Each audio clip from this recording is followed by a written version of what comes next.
the intent for these videos is to interview, have times of interview and open forum, talk to people that I'm interested in talking with. And if BJ's interested, maybe we can interview people together in the future and figure out how to do this. Let's do it. So that's my heart with these videos. Talking with BJ, I was just inspired to talk to him even more, a little bit further about things. And we want to keep it fun. We want to keep it simple. So that's what this is all about. This is our first time doing a podcast. We had a friend, a teammate that was going to help us set up, who has a little bit more experience. And for some reason, he just didn't show up.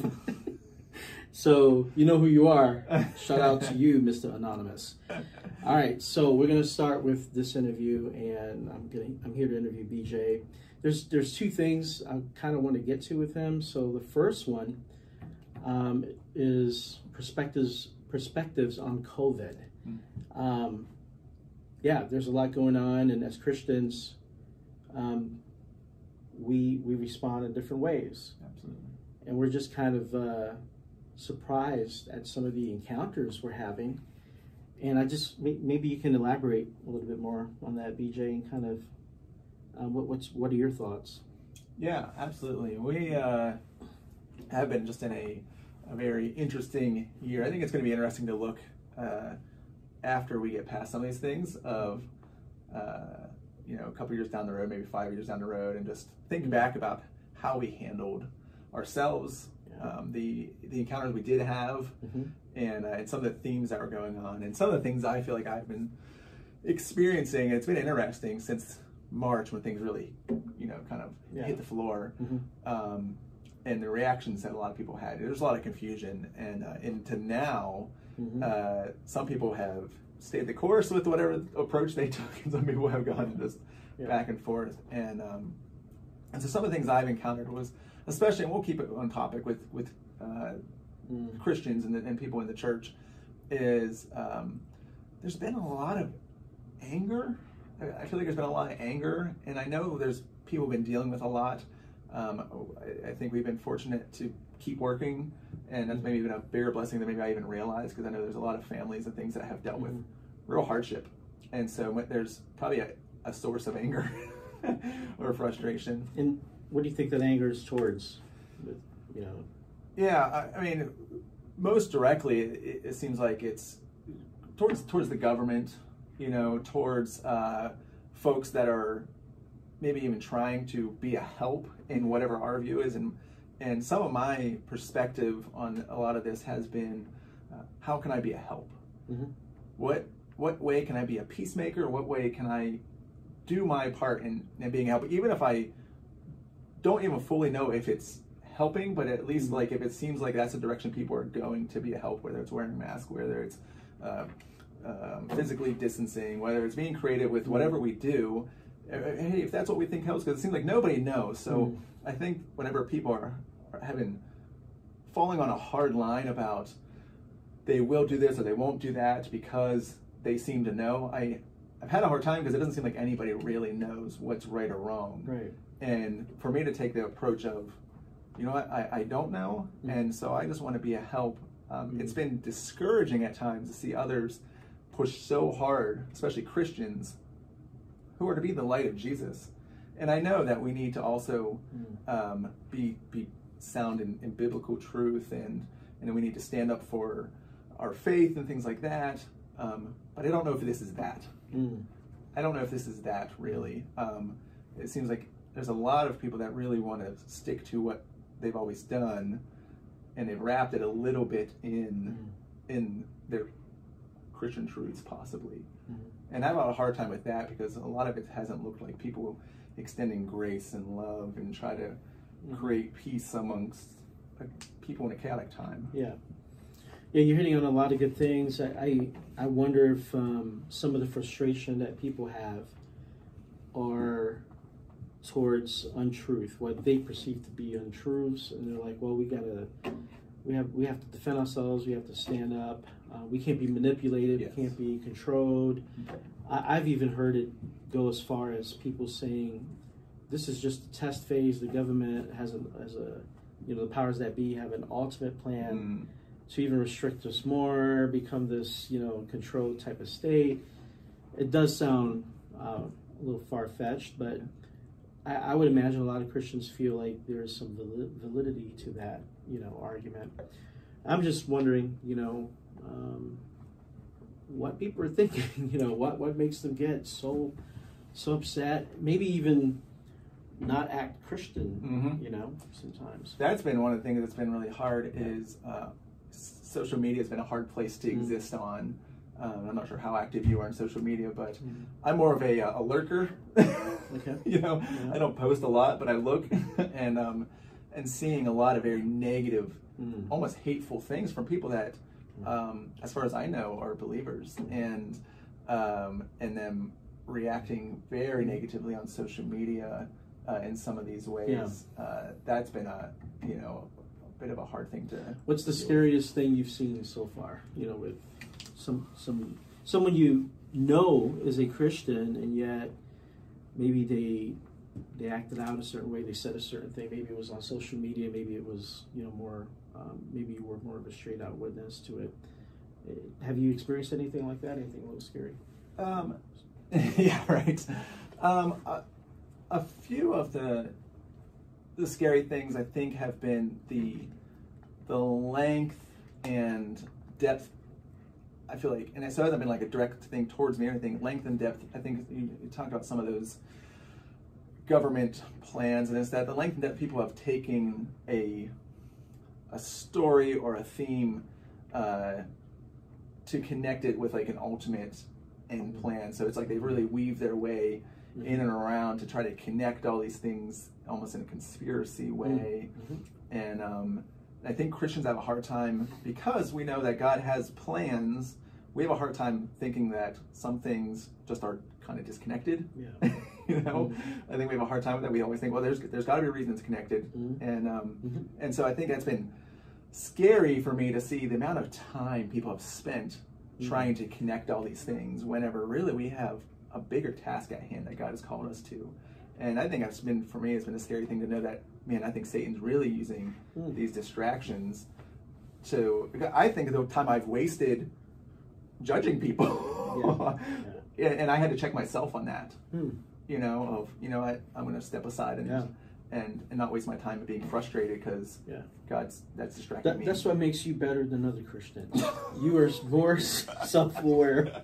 Oh, no. Self-aware. Because you're more self-aware of your pride and weaknesses, that makes you better.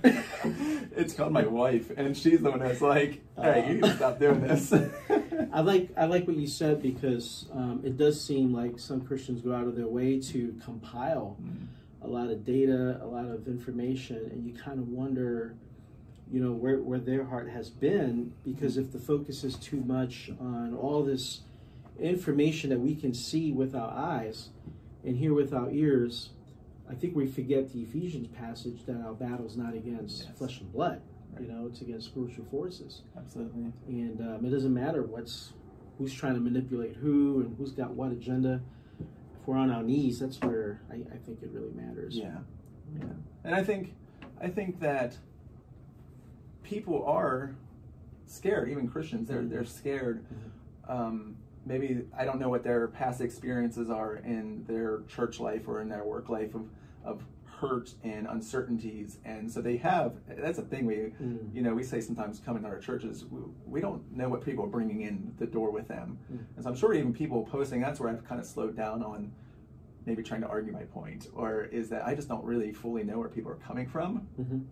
So I know I have my thoughts, and trying to even just be I've tried to simplify my lifestyle in the midst of chaos rather than complicate it.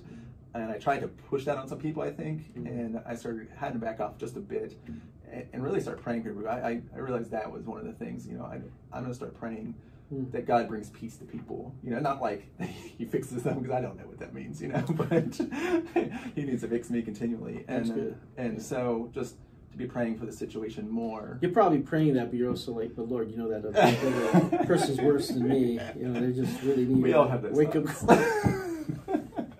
Talked about being the woke generation. Yes. Christians need to be woke. Yes. Yeah, I would probably fall in the category of maybe I've been woke a little. Yeah. In what sense? Woke that the world's trying to manipulate us, or woke that this is spiritual warfare? See how it works out? It's confusing. It's 2020. So I think this was a good thing to share, perspectives that we're experiencing and talking with other believers. We're not perfect, we don't even know what the truth is, to be honest, with the data and what's happening out there. It seems to, even those in the medical field have different views on it, but I think what matters most is how we respond, Absolutely. Yeah. I think that's really, in a lot of ways, how an unbelieving people will really be able to see Christians, is how they respond to hard things. Mm-hmm. It's easy for us to look good and help people when it's like we're blessed, be blessed, and that's an easy way to function. But when things really get tough, Mm-hmm. where is our character? Yeah. Has our character been modeled after Jesus, after the Father? Mm-hmm. And a lot of times what we see him really when things got chaotic was he actually sometimes removed himself. He went and prayed. Mm-hmm. He went and got quiet. Which is good. And he didn't just push hard into something. Right. He just Yeah. really found time to get alone with the Father and seek the Lord and what he may have from him. And he was in some chaotic times. Yeah, could you imagine Jesus saying, "Look, man, listen to me. This is how it's supposed to be. This is how you're supposed to look at life." Yeah. Just can't do that. Not everybody's ready, for that kind of a forceful, correction. Yeah, and he responded in such ways that are still jarring to us, because we feel like it's so natural for us to respond in one way, ready to fight. You look at Peter, right? With the sword. With the sword. And that's the way we are, right? Yeah. Exactly. And it makes sense. That makes sense. Mm-hmm. But Jesus oftentimes just responded in a way that Yeah. that was so different. Yeah. And I think that's for us when we're reading, it's so refreshing and different, because it's not the way we are Mm-hmm. naturally functioning in a sinful world. I like that. Yeah, I was thinking of the same story, encounter there with Jesus. And in a way, clear way, he actually did say to Peter, this is the wrong way to handle it. We're being reactionary, instead of having that posture of, God, what are you saying in this moment? Yeah. With this mob coming to take the Savior of the world, and instead we're like ready to handle it the way we think it should be handled. Yeah. That's not God's plan, oftentimes. No, and it's tough. That's a tough one for us too. Yeah. Because I still, even outside of pandemic, whenever I'm dealing with my personal conflicts or issues, I still have that first reactionary, instinct, and thankfully, by the grace of God, that He's either put me in a situation where I can't necessarily react to anybody, or it just gives me a moment of mindfulness to just process, take a lot of emotions to settle, and possibly seek Him. So BJ has been working with youth for a long time. Yeah. And I want you to talk about a little bit how long you've been working with youth. But for now, maybe share what you've noticed with their responses to COVID. Is there like a fear in that generation with COVID, or do they think it's fake? Like what's their perspective? You were closely with them. So yeah, it's been an interesting. I think we oftentimes are in this place to think that our teens, especially in a digital age, are just so far removed from adults. In some parts they are, but I don't think as much as we think. I see a lot of family beliefs. So it seems like students are really being influenced by what their parents, the language that they're using, and what they're modeling in the home, which should be an encouragement to you that, hey, if you are really against, maybe some of the government mandates and this and that, and your kid would follow along, it should show you how much they really do look up to you. Great job, parents. Honestly, and I think we forget it in our lives, how much that the adults, especially the parents, can be an influence. So I've seen a lot of that. It seems like kind of the language parents using, the kids are using. So the families that are taking approaches of kindness and trying to be a peacemaker, kids are in a similar place, or maybe on the other side of things. I would say outside of that, there's just confusion. It's been maybe besides the teachers themselves, the kids have had the hardest year. The teachers have had to deal with it maybe at a different level, but the students have just been a hard year for them to navigate, try to learn digitally and this and that. What's next? I think that's the hardest thing is they can't make any plans. I think around June we felt like we were getting back to normal, and then by the end of the summer into the fall, it really things got more difficult, and it was like, oh, here's this again. So there was really a sense of exhaustion, confusion. They're tired of talking about it. They're tired of trying, to have a discussion about it. They just want to do something productive, and not necessarily in front of a screen. I love that posture because I know I hit a place where I was just like ready to let's just sit and wait this thing out and not really be very proactive in whatever our calling was, and I had somebody remind me to hey, we God has us here in this moment, and so we need to be creative. I don't think we need to strain ourselves, but be creative and start being productive within our means and what we have at hand. I think that's where students really are. I think that's just where they've been, is like, all right, let's figure this out. Let's keep moving. I'm tired of waiting. I'm tired of not the sense of like just disregard everything as far as precautions and things go, but hey, let's do something within that. And so I think it's between the confusion of just the big idea, but their personal lives, they're just, I think, ready to do something and do some good things. Okay, so the second primary thing, there were two, remember, that I wanted to go over with BJ, is recently he shared with the youth some important news. So I want you to kind of elaborate on what you told them, but also remind me again, remind us how long you've been in youth ministry. And maybe your calling, like how'd you get into it anyway? Yeah, that's good. Are you drafted in? Kind of like that. Be careful when you volunteer in youth ministry, because you end up being stuck there for about 10 years. We're going to edit that part out. I love you, Pastor Brian. So I've been in youth ministry for about 10 years now, on staff in a different capacity for 9 years, and so this December's 9 years on staff. And if I could maybe put a little like how to bring somebody into youth ministry, I would do it the way Pastor Brian did, by really bringing someone in your wing, giving them some responsibilities, showing them how to serve people first before being on a platform, and protecting that person from things that could be really discouraging early in ministry. That he did such a good job with that, and created a desire in me to want more, right? And so that was how that happened kind of early on, was just by volunteering. If you're in a leadership position in any type of role in or outside the church, and you see somebody that I think has a passion and is willing to go out of their way to help, really give that person a chance to take more. And if you can try to teach them up on that thing, if they're that interested, that's what he did with me. And so how old were you? Were you a student somewhere or not a student? Yeah, so I had actually taken a year off, or a semester off of college. I was at Slippery Rock University to be a teacher, and took a semester off, and I was just kind of in a place where I just needed to do something else, kind of like probably what these teenagers are experiencing now. I just want to do something. So I just started volunteering with Brian, and that semester turned into a second semester, and then eventually that turned into a job possibility.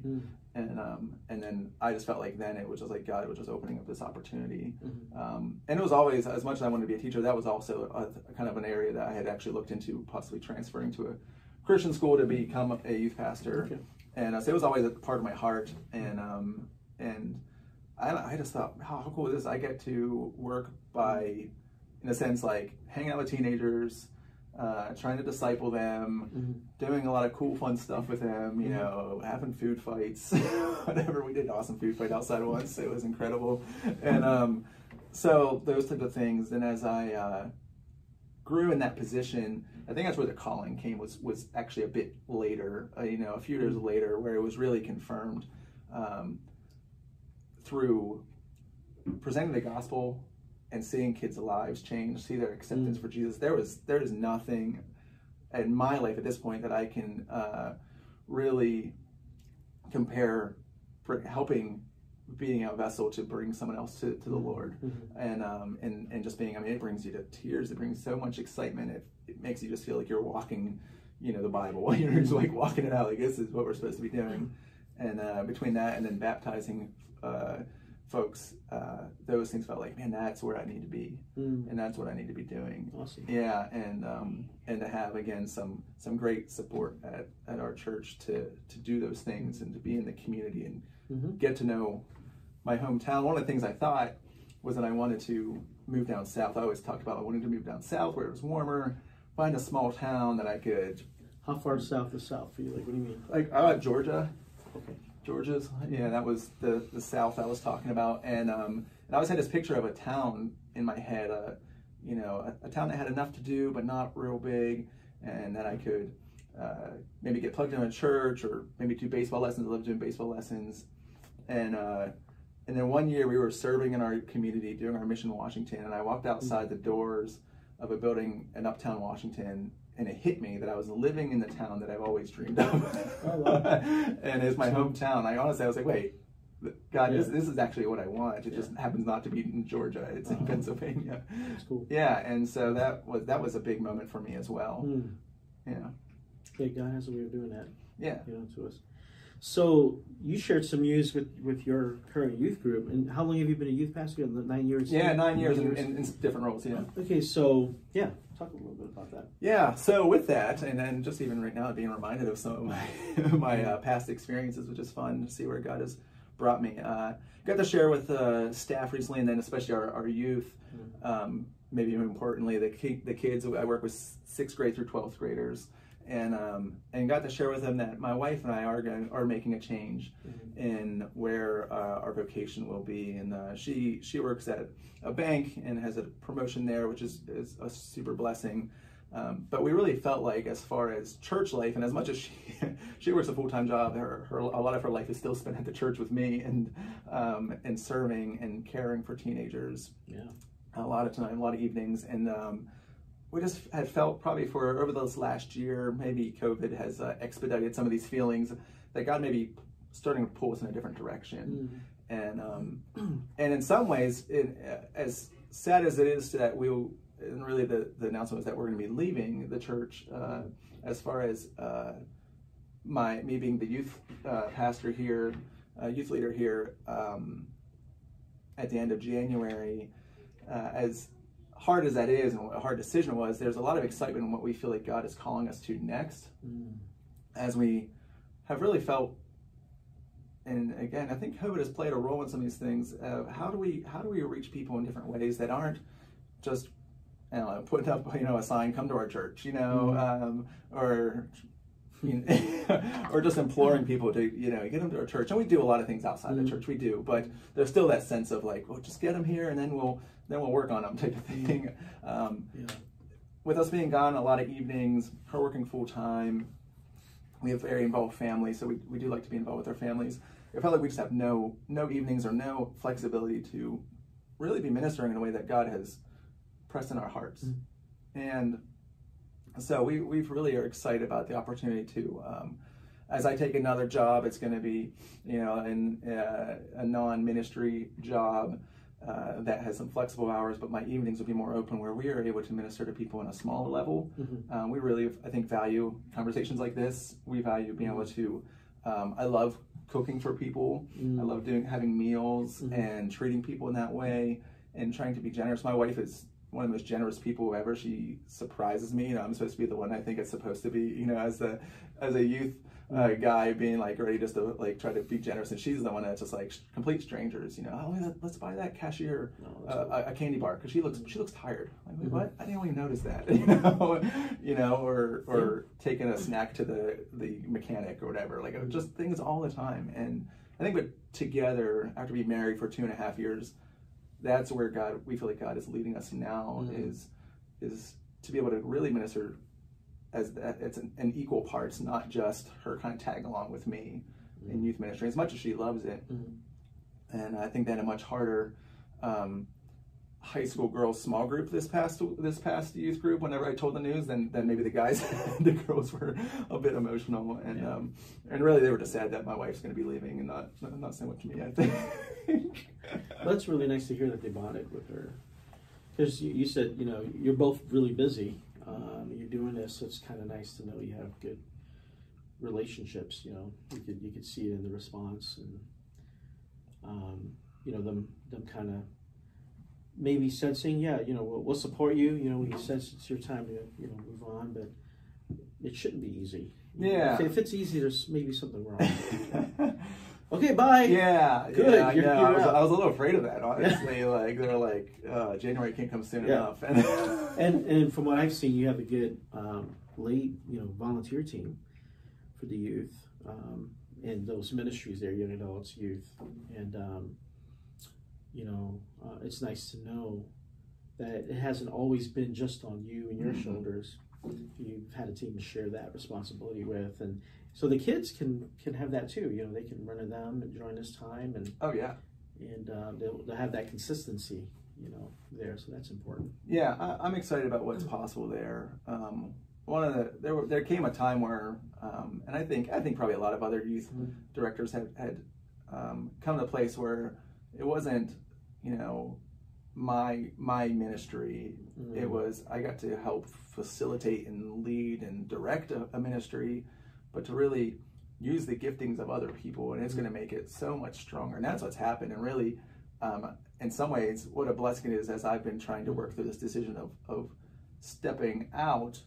There's been a lot of, you know, internal emotion and disconnect, even just because it's we talked about earlier, just like one of the spiritual battles in some ways, where I think it's been as leaders that have been really able to carry like the momentum, where maybe I wasn't as focused because I was wrestling between these two different, you know, do I stay and press in? Do I make a change? And you have these youth leaders that are just wanting to do extra things with teenagers and pray and care. And it's like, wow, God, I wasn't planning on that. That's where it's good. You know, you see his fingerprints in that he just gave me just a little bit of insight of, hey, get more people into this fold that he really raised up and step aside for a moment. And that's really what happened, because I just gave more and more to some of them. Good. Yeah. Good. So, in case you have one of your teenagers watching this podcast, I imagine all the teenagers are going to be really into this. Yeah, you think so? Yeah. Who was your favorite teenager youth group? I'm just kidding. I'm just kidding. I don't want to get you in trouble with that. I thought I was your favorite. Whichever one gets me the best Christmas gift. Probably your sister. Just say your sister. Actually, she's moved on, right? She is, but she's 19, so she did graduate this past year. But she gets the benefit of dipping into both groups, young adults and teenagers. She's fun. So, actually, in that kind of a humorous angle there, tangent almost. What's one of the? Well, let me backtrack. When you shared this news and your volunteers, you know, found out about it, was there any kind of surprising response or kind of a heartfelt, like, what are you doing? Don't go. You know, I'm just kind of curious about that. Yeah, there were a couple. So especially the teenagers. I think some of the adults. I think they have a sense of like reality that things change at times, you know, and I think they know that I don't make just decisions on a whim. Well. It takes me forever to buy something. Good. Like, you know? Well, yeah, I mean, they've worked with you enough to know that, okay, BJ must have really prayed about this. Yeah, it took a lot of time, and especially wanting to make sure that Alyssa was on board. And so the hardest thing was when talking to teenagers, especially the high schoolers, some of them wouldn't look at me. Oh. And that was hard. And there was a couple that I've really known for a long time, but there was this group of girls, and a couple of them, they weren't, and I probably should have thought this through, but I gave my weekly youth message after that, and from what I've heard, the kids heard nothing of that message. It was on forgiveness. It's understandable. Yeah, sure. It was on forgiveness. Yeah. Like, no, I'm not going to figure this out. And I've had a few parents text me, and those parents said really nice, encouraging things and loving things, and it was great. But they're like, my kid didn't hear a thing in that message. Well, so I think that was one I didn't quite process out early. I wonder how many times they actually do listen to a lesson. That's a good point. Oh no, your youth group, I forgot. Your youth group is different. Your youth groups, yeah. Yes. They're on it. Yes, because there's always a test at the end. That's why. Well, no, I appreciate you sharing your experiences, your thoughts. And folks, like I mentioned earlier, and just talking with BJ a few weeks ago, and we got talking about especially the perspectives on COVID, I just felt like it'd be cool if we can do this and you join in that conversation somewhat, through this podcast, because a lot of times we don't get a chance to unpack these perspectives, these thoughts, these ideas with other people, unless you're part of a small group. Yes. So just a little plug in for small group. If you're not part of a small group, please join one. And I know COVID is a challenge for some folks today, but there's ways around that. We're going to be offering a virtual small group soon in January. I think that's going to be an option for folks to join me. I'll probably lead that one, and we're thinking of offering one in the afternoon too during the week for those that just kind of have more free time. But anyway, thank you, BJ, for sharing. Is there anything else you wanted to mention, talk about that regarding these things kind of popped into your head? Yeah, well, I just wanted to, I guess, express just to recap a little bit on because I do know a lot of people are dealing with a lot of emotions when it comes to COVID and some of the government restrictions, and the election was a big deal and all this stuff. And so I want to just clear, I don't want to minimize the issues. That's not my intent. I think my intent is kind of what we talked about earlier, is how can we respond well? How can we look to Jesus' example and simply say, am I helping or hurting the situation? I talked with the kids a little bit this past week about that. Is this going to bring glory to God? Is it going to be able to, in my words, my actions, the way I'm going about my day, is it reflecting more of Jesus that really brings people to an opportunity to experience him, or not? Or is it more just about me? And I think that's really what it boils down to for me.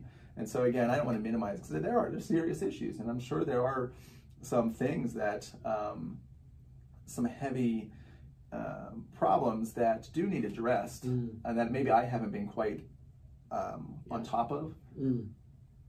So I get that, and so I'm not trying to minimize those things, but really just like how can we be caring and loving through those, even if you're someone that maybe is doing some good groundwork to be helping expose some things possibly, but hey, let's not get our eyes off anything. So as I'm hearing you, I'm thinking there's a lot of probably responses to that out there that's saying, yeah, I am loving, I'm a Christian, and I put others before me. I watch how I live.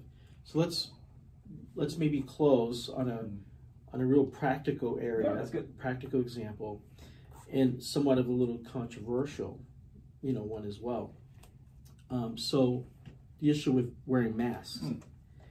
Are you pro-mask, against mask? And this is the perfect practical area that maybe we can just look at as we close, because it's something that it's a principles in there that we can probably take, and apply it to other things, whether it's other COVID-related issues or other areas in life. But we'll have, I don't know if you've met some, I'm sure you have, that are so anti-mask that they feel that other Christians are not really setting a good example by wearing them. Isn't that interesting? And then others who are very pro-mask and maybe extremely too careful because they believe in the data that's out there or whatever it is. And so, what are your thoughts on that? Yeah. I'm not going to share mine. I want to know yours. Thanks. Yeah, I mean, and I think being transparent is one of the best ways to go. Is I wear masks majority of the time when I'm in public. If I'm outside and there's not many people, I don't wear it. Not many people. But if I'm in a busy parking lot, I'll throw it on even because I'm passing people, and so. That's been my approach, and now I have no clue how effective or not effective they are. I'm not a scientist, and I know I can Google things, and I'll get one answer that says one thing, one that says another thing, right? Yeah. For and against. Yeah. And my thing is, I especially for someone that's healthy, maybe doesn't have respiratory issues, it's not hurting me, and I firmly don't think it's a step in. A mark of the beast, those types of things that people might. You've heard that? Oh, I've heard that. Oh, wow. That's scary stuff. That it's just like that, before, and there's a lot of other stuff with that. And I don't think it's that. I honestly think people still don't know how to address it fully. And so this is at least something that, to a certain degree, makes sense, and I know people have their data of for and against, but for me is if there are people that are very cautious about trying not to get the virus or spread the virus, then in a sense they're like the least of these. They're the ones that are most feel most vulnerable. They're the ones that are most scared. So if I can love and care for the least of these, if I feel like, I was thinking about this morning, I was like, I just don't think I'll get it. That's how arrogant I am, right? I don't think I'll get it, but it's closing in on us. It's impacted this church. It's I have an aunt that died a little bit. Yeah, and it's very serious, right? And so it's I think for me, for wearing masks is, I just want to care and love for the least of these, those that are most concerned. Is my main reason, and so I don't want to help or hurt the situation. I think at least it's a sign of helping in some way, and I just try not to overthink it after that. Yeah, well, that's good food for thought. I have similar, I resonate with your thoughts there. I feel that as Christians, it goes back to Romans, about just watching out for those that may have a weaker faith or just look at things differently and not making a big deal of it, just kind of respecting where they're at. Yes, that's good. And going from there. And it is something to talk about because even in church, a lot of people probably really don't know how to react, what to do, if they're doing it right, if they're doing it wrong. And we don't talk about it enough, to kind of help people be on the same page, I think sometimes. But I know here at Washington Alliance, the church is doing their best to respect people's, preferences and choices, and we're doing our best with still protecting those that might be vulnerable. Yeah.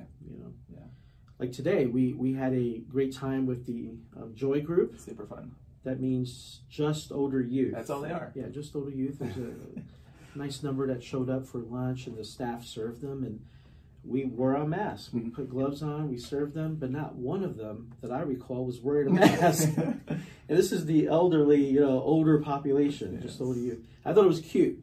We still wore it because we wanted to, just be safe and protect them.